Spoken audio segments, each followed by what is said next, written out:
Hi. Okay. So it is actually, while we're going to talk about deploy forward engineer, I do want to say forward deployed engineer is the Wait, more common. FDE or DFE? Like, I think we need FDE, a but massive DFE sounds acronym like to make this DFE. happen. It's about to be Detroit Techno Weekend / Movement Music Festival. So I would go to a DJ set headed by somebody DFE. DFE just sounds like a dope DJ set name, but it is FDE, forward deployed engineer. FDE. That is the Palantir approved parlance. Okay. So we are FDEing it up today then. Yes, yeah, we talked about it last time, but we figured like it was kind of like a overview, and why keep everything conceptual? We were thinking about just getting together on a session with practical tips on evaluating FDEs in various types of scenarios. So having done that from a data science perspective for 2 health plans, and also there's some commonalities in how you operate even in the jobs that I've had in the past. So thought that it would be fun to offer some practical tips where Melissa interviews me and we discuss it. How does that sound?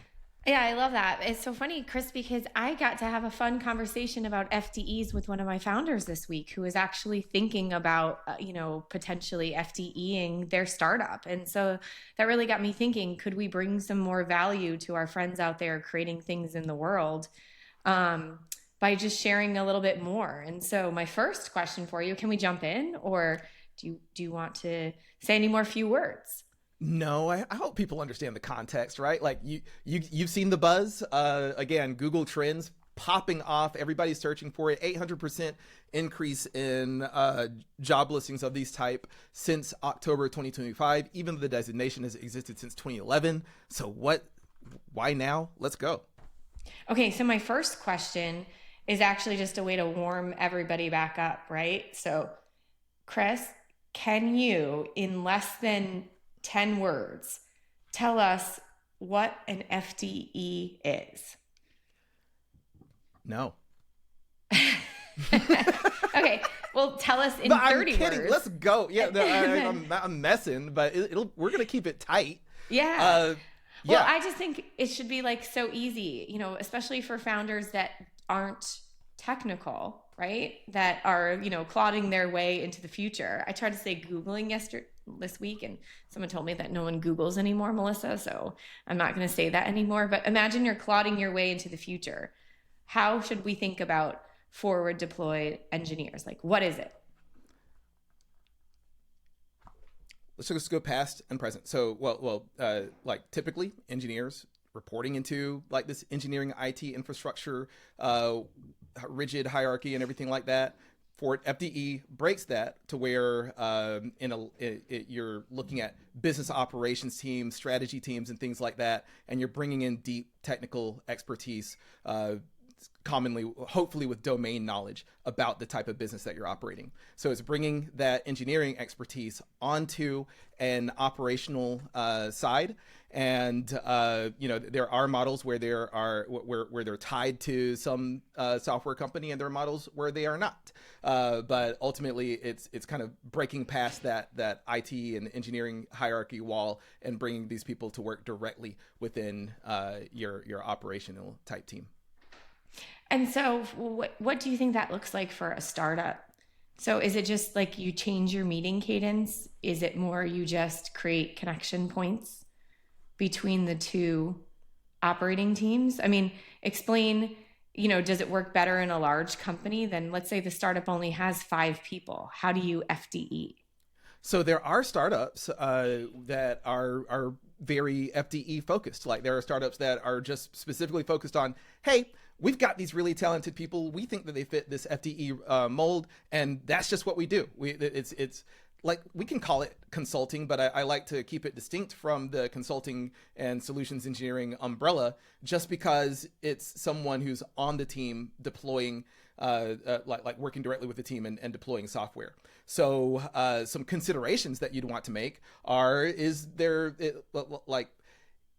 are you selling or building something that has a lot of rigorous requirements, a lot of rigorous technical requirements that a team is not going to have the time to upskill itself on, but you're able to add value to your deployments that way. So you want to have some criteria on, like, does an FDE role even make sense? Like, is there some sort of value add, or is this just how I'm establishing my business? Use that as a gating factor, and then start getting into things like, okay, well, who is the best fit for this role? If you have a forward deployed engineer, do you need a technical co-founder, Chris?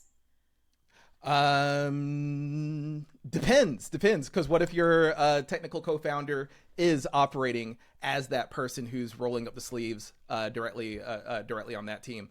I you know more about founding companies than I do. All I know is get in where you fit in, do what you need to do. Whatever gets you to learning about your customer needs the fastest, do that. Would I rather have my technical co-founder in a hole somewhere, not talking to customers, not understanding what's going on, or on the flip side, like they're devoting a huge amount of time to what looks like a consulting engagement? I would choose that kind of split, devoting that time early on, just so that there's a deep learning about what makes sense for that customer, what makes sense for the customer base that you're building for. In some ways, it continues to sound like your coder starts to have a little bit more of BA type skill sets, or What's a BA? A business analyst, or a little bit more of a UX UI like world, where you're actually like getting hands on the problem and a little bit more. They're mapping that member journey and really picking apart some of the barriers. Is my novice understanding of FDE correct? Let's get personal. You got to do what you got to do, right? Give us a use case. Yeah, straight up use case. Like, I am a data scientist by background, and in my first kind of forward deployed role, it was I'm like, I'm gonna come here and develop some models and some predictions and hand them off, and they're going to go and do things with them. Cool. They got excited about that, and we got some useful outputs out of it, and we developed some very useful automations, but they wanted something that they could put their hands on. We've got the link again in the comments, where I kind of go over detail with this with my co-conspirator Heather Nairn. But this thing evolved in ways that we didn't expect it to. They needed expertise. They needed data expertise directly on the team so they could iterate fast on a project. But the evolution there was, okay, these models are producing great outputs. We want something that our team can actually use themselves. So we ended up having to go down a path where we produced a user interface, and it wasn't like world-class, world-leading, most beautiful interface in the world. I'm very proud of a lot of the visualizations that we developed, but had to just kind of think on the fly, like, if we're going to be able to deliver for this client, what do we need to do, and where do I personally need to upskill? And so the way we did it was very operational, very functional, very tactical, was getting together with the people who are actually using the software, and just here's what we're developing, here's what we're showing to you. And it's like, no, we don't look for providers that way, we look for providers this way, and here's what we want, here's how we want to dissect it by our markets, etc. So you have to get in with the people and figure it out iteratively that way. Do you know what it kind of reminds me a little bit of, in the software development lifecycle, when they talk about UAT, that user acceptance testing? To me, it reminds me so much of, like, you're living a world of user acceptance testing. Like, you're always doing user acceptance testing. That's probably my best mnemonic for understanding it. Well, let's talk about user acceptance testing. Like, there is so much that happens before the user gets to see it in traditional cycles. And by the time they get there, like, here's what I noticed about the people that I was developing for and working alongside. They weren't used to having a builder like next right alongside them. It's weird, right? Even the so first time I ever went to a UAT session, it felt weird. Like, why do I get to see this early? Yeah. So I had to get them comfortable. It's like, look, I'm going to show you this device. I'm going to show you the computer with wires hanging out. I'm going to show you something that isn't it's going to be rough. Yeah, and I need you Seatbelt to on. exactly. And they want to be friendly and all that. I said, no, tell me what is ugly. This is Yeah. this baby is for you. This is not my child. This is your child. Tell me what's You're the ugly. surrogate. It's being the Yes, surrogate. yes. So like so you know you're working in the thick of it. You're doing things that you might be uncomfortable with from the get-go, but you're taking that feedback back and taking it to the like depending on the structure of your deployment and company, you're getting that information right back to your In real teams and all time. that. But Yeah. like cutting out a lot of those cycles and bureaucracy and really just being down there in the trenches with the people, it just changes the way that you would develop the software prior to the agile world. Yeah, it feels a lot like, even in Agile, you have to wait and you get to see the demo for the code that's going to be shipped, right? You even do the demo days ahead of, we used to struggle sometimes to get people to show up to the demos, but I always loved them because I wanted to see if we were like on track. So I feel like I would really love this if I, coded more. Yeah. Because the satisfaction, it's a really personally satisfying thing if you like seeing your software actually get used. So I think that's the title that we should go with. It's very satisfying if you want to actually see your product work. there we go. Yeah. Listen to them. But the beautiful thing about maybe I'm speaking with too much caffeine, but yeah, you want to have 2 or 3 people that you're really tight with. I'm just thinking about like in this FDE perspective, like if there are people that are willing to give you that real honest feedback just in a 1-to-1 scenario, that's going to make it be so much better informed when you have to do the demo to the larger and broader audience, because you'll have senior leaders and others in there who need the drive-by understanding, and they need to know whether or not people are actually going to put their hands on it. They want to de-risk their spend on this deployment. Like getting in and really understanding what's going on that's the key. You have to understand what's really going on with the business to be able to be effective in the role. That's so helpful.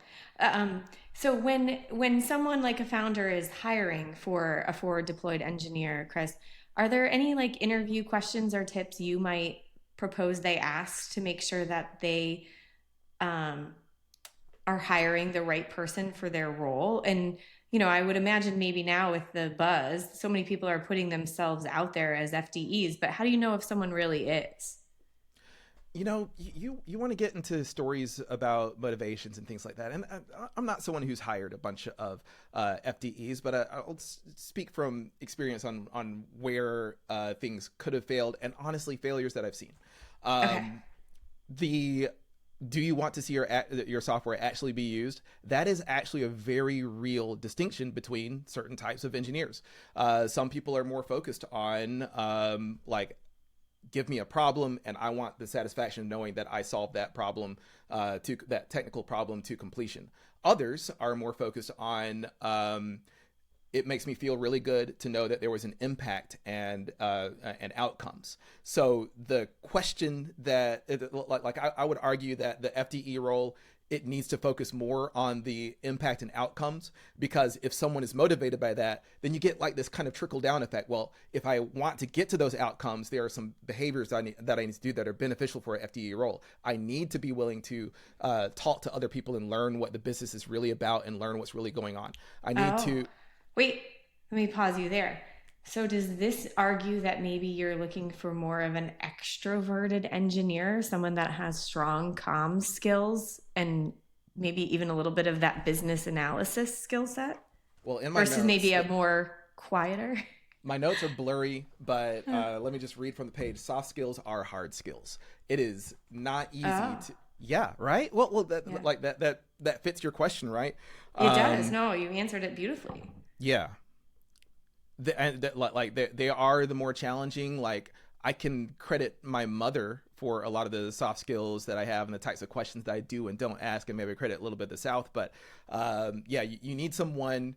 Let's not call it introverted or extroverted. Just like, do they play well with others? And communicator. Yes. Yeah. Yes. Keep going. I didn't mean to interrupt you. I just thought that was a good call out. Was a good flag. What other skills? so that kind of trait will take you very far. Like just that motivation by the outcomes.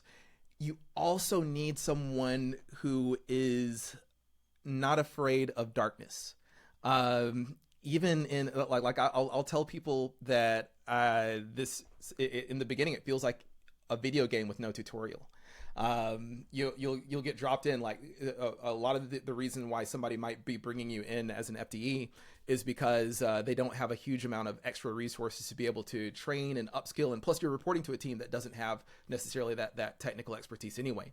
So they might not have made all the introductions and data access requests and things like that you need, and you're met with, well, who the hell is this coming in and asking for key sensitive information? You're not even on the IT team. I don't even know. So there is some stuff that you have to like you're deployed and you're having to go out and make these connections and access requests and stuff like that. And I have seen, So you're saying, let me just translate a little bit. Like, so you're oftentimes breaking organizational barriers or organizational lines, which means that like for people that are very process oriented, you might be scary, because you're now asking for a piece of data or something that normally you wouldn't see based on your role or role-based access. Yeah, you're doing something different. And Heather, in that article, she specifically said, like, you will break some of the rules, but the rules just didn't have this kind of or they weren't working. Yeah, they weren't working. You needed the faster deployment strategy. So there were some things that had to break. But on the flip side, though, there are bull in a china shop type people, and that's not what you need. You don't need somebody who's going to go in and say, well, you're operating too slow, yada yada yada, because like I've seen it when people escalate with like friction communication rather than taking empathy for the huge amount of task and huge amount of multiple focuses and dependencies that IT is managing. You have to have someone who, again, plays well with others and can empathize with the fact that, yes, it's frustrating to wait on a data access request, but what about the flip side where they're getting all this stuff coming in and they don't know if people have vetted their requirements properly and things like that? So you need to be, that person needs to be very much willing to learn and adapt and be able to put up with darkness and ambiguity and frustrating processes. Amazing. Okay, my last question. Now that you've seen the ghost around forward deployed engineers, would you go back? The ghosts? What are the Well, they ghosts? used to say in Agile. It's all about seeing the ghost. I'll find a like cartoon or a link about it, right? That like if you lived in waterfall before and then got to operate in a truly agile system, I know there's sometimes bad connotation around agile, it would be so hard for you to ever go back to a waterfall methodology. And I found that to be very true. And then I tried to go put agile into other places, sometimes with good success and sometimes without, right? Mm-hmm. So if it seems like you very much enjoyed being forward deployed as a data scientist, and now you're writing about it. And so I guess my question is, could you operate differently now that you've seen the benefits and the value of doing it? Let's just say this. The worlds have to live with each other, because your project, that one thing that you focus on and all that, is not going to change the entirety of a multi-billion-dollar operation and the way they do things. They're going to, like if you're successful with it, they're going to want to listen to you and take your advice and things like that. But what you produce, like for you to be the person that they call back when other projects come up, you want to make sure that you hand it off to be managed in the agile way that the rest of the organization is comfortable with. So, or waterfall for those that may still be operating in that. Yes, yeah. So you want to be very wary of what their established software development lifecycle is, and you want to make sure, like if you build something that the team can't manage moving forward, then you've hurt the organization. Yeah, it's not. So then I guess follow-up ask to that. As this continues to proliferate, maybe in even more of like the startup culture, do you think forward deployed engineer is here to stay based on what we're seeing in the data and some positive narratives from others? Yeah, I do. But like 800% job role increase. Like, how muddy is the title? What happens when there are bad experiences that sour it? Okay, well, Mm-hmm. let's put the job title aside and think about the need. The need is deploying something that that there wasn't enough expertise or hands on to be able to do this effectively, and you needed something that needed to get past a prototype phase and into a usability phase and take into account the needs of the users. Do we call it a forward deploy engineer? Do we call it a solutions architect? Whatever we call it, that need never goes away. Mm-hmm. And I think now there's an expectation that we should be shipping code faster, I think, which is just the nature of the technology revolution we're living in. And so I worry about healthcare organizations because they, have not ever been known for their speed, right? And You know, regulations make sometimes speed challenging. I'm going to push back on that Yeah. because only I wouldn't have pushed back on it a year ago when I hadn't been on that side. But properly motivated, the speed is there. Mm-hmm. So straight up, we're talking multi-billion-dollar institution moving faster than startup speed because of things that they needed. So I want to put that as the challenge to a lot of our founders out there. Like, rather than complaining about how slow things are operating, think about what's going on inside that organization and how there might be 25 other priorities that just haven't hit yet. But once something's in that top level priority, like once you're in the scope, then there's gonna be some motivation. Not that there's gonna be some creaky old things and things and stuff like that, but you can find the pockets of the people that can move. Oh, I love that reframe on the positive. Um, I look forward to those moments where the plans are moving faster. And you're right, some are, Mm-hmm. Some that you wouldn't expect. right? Yeah, yeah. Amazing. Well, I think this was very, very helpful, and hopefully it's helpful to others. We'd still love more feedback on that. Do you have any questions for me, Chris?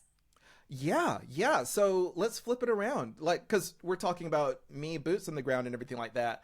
But imagine that you've brought one of these resources on.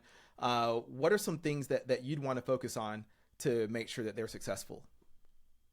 Well, I think you hit a lot of them. Um, I think I always like to say you live and die by your hires and the people that you put around you, and um, what I really appreciated was your understanding of the from to the to, right? And so there are some startups that are moving fast and they actually need to demo. I'm just going to use the shorthand so much faster because maybe they're not having that meeting of the minds with some of their stakeholders. And there definitely are some payers that need to deploy new things more quickly. I think where you hear me kind of holding back a little bit is I think there's just like an awareness that has to happen that like you can operate differently. And oftentimes what I've seen is that the process by which technology is deployed can still be a little legacy. So Mm-hmm. to me, it's a lot about like that awareness and that learning curve.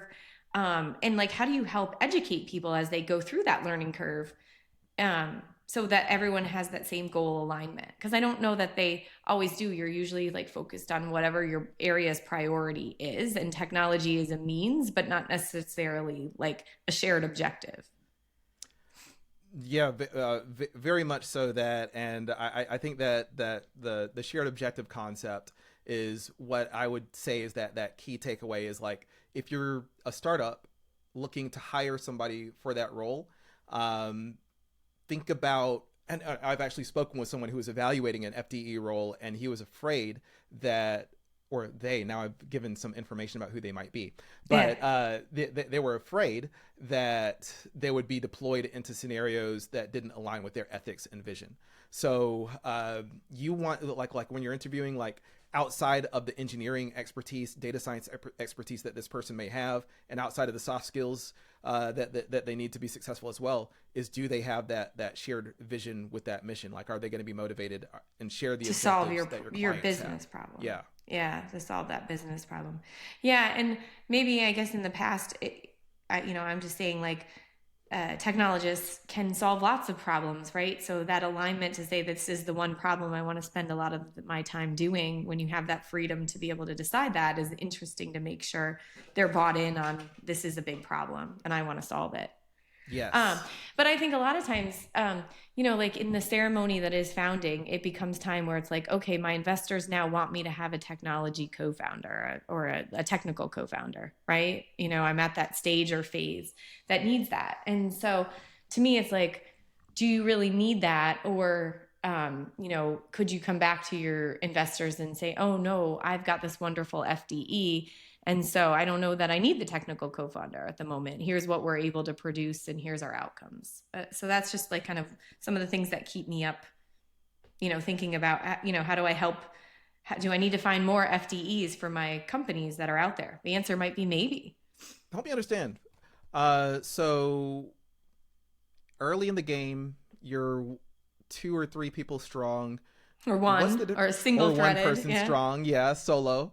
What's the difference between the technical co-founder and FDE? Is it that you've just hired the FDE and they're like, they don't have like the same skin in the game that a CTO would, or how would you? Well, that's what I was trying to understand. I mean, I think maybe they're not mutually exclusive. Maybe if your investors believe, I think, well, and I would welcome comments from investors on this, right? But I think sometimes when your product is heavily technical and your background is maybe not one that has coded or built software yourself, right?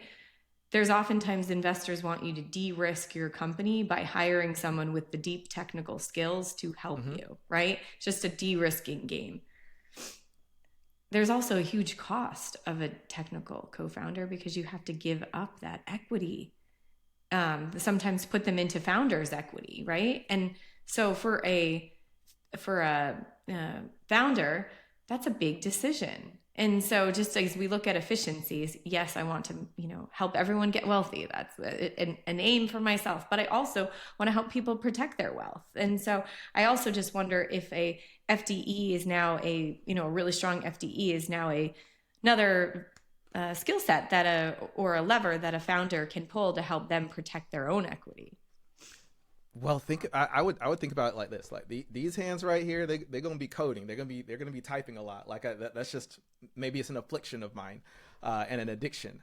But that, like, if I was looking for who I would have by my side as the CTO, I'd want the person who is willing to go hands on early on. Like, do you have the capital to hire someone who is then going to focus exclusively on building out a team, or is there some GSD type stuff that needs to happen first? So right. I feel like a CTO with dirty hands, like having gone in there and had skin in the game, working a lot alongside the customer, is much more valuable. Early phases, limited capital, that's much more valuable than someone in an ivory tower. I love that. Well, no ivory towers and no gatekeeping. They're just things that you and I live by. And thanks for all the knowledge here. I think it's going to be super helpful to founders who are pursuing technical pursuits, which is probably everyone these days. I would rate it as somewhat valuable, but what's really more valuable is what's on that playlist, like what's keeping them motivated. Yeah, that's my segue. Pop culture. So pop culture. What do these founders need? What's the pop culture they need, or what's been on for you lately? Oh, that's really interesting. I have moved away from my love of reality TV this week into a really fun documentary about Richard Simmons. Okay, how could that not be fun? It Okay. was so fun. It was so fun. And for our behavioral health friends, I don't think I realized when Richard Simmons disappeared for 10 years that he was like in a bout of depression, and partly for, unknown reasons, but allegedly because he thought that nobody loved him. And then the coolest part of the whole moment was when, um, people thought that when he responded back to someone and then he got all that outpouring of love from fans in his community, he emerges again. And so, it just makes me, the end kind of made me tear up a little bit. I'm spoiling it, but it's like, the support of a community, people just want to know that they made a difference in somebody's life. And I just love that documentary. It was great. I said ivory tower a little bit earlier, and now I feel a little bit guilty, because it's about this love. It's about like knowing that people are out there supporting you. And I want to just give a shout out to anybody who is producing great scientific research and things like that. You read somebody's paper that you enjoy, I don't know, Richard Simmons and all, but it just reminded me to like, we're all community, we're all people, and just hype up in any way that you can the people that are putting out stuff that you enjoy. I've made great connections just by saying, read your paper, thought it was amazing, connect on LinkedIn, whatever. But like a lot of people that you think are doing so well are devoid of positive feedback. Medical doctors, like people that you think are doing so well, like give them that Richard Simmons love, y'all. Yeah, share a kind word. A compliment goes a long way. What are you listening to, Chris? Let's see. I'm listening to a lot of everything because in Detroit, it's now Movement Music Festival, or AKA the original name was Detroit Techno Weekend. We are the origins. Yes, we're the origin city of Detroit of the origin city of techno over here. And this weekend, it's all about techno. Every restaurant, bar you go to, whatever is happening, everybody is bringing in DJs, blasting techno music and all that. So cool. Yes, yeah. So I'm gonna give a shout out to. Yeah. What a blast! I love it. I'm going to shout out Zane Ismail. We've actually recorded a podcast together before. He was a strategy leader at Henry Ford Health System, but he is like helping kick off the Movement Music Festival weekend by hosting little rooftop DJ set. So that's what that my activity. We know where you'll be. Go and kind of connect with people in healthcare and techno. The intersection of healthcare and techno is what's important this week. Who knew? Who knew? Well, have a blast, and we look forward to seeing you all again soon. Will dang do, and thank you for sharing about Richard. What's the name of that documentary? I got to see that. It was on Netflix. It's something about the disappearance of Richard Simmons. I'll have to add it into the chat at the end. Or maybe I can just Google it, but wait, I can't Google it. I have to use Claude now, apparently. You have to Claude it. Yeah, there's no Googling. Google is dead, Chris. It's dead. All right. Thank you so much, fam. And we can't wait to hear you next time.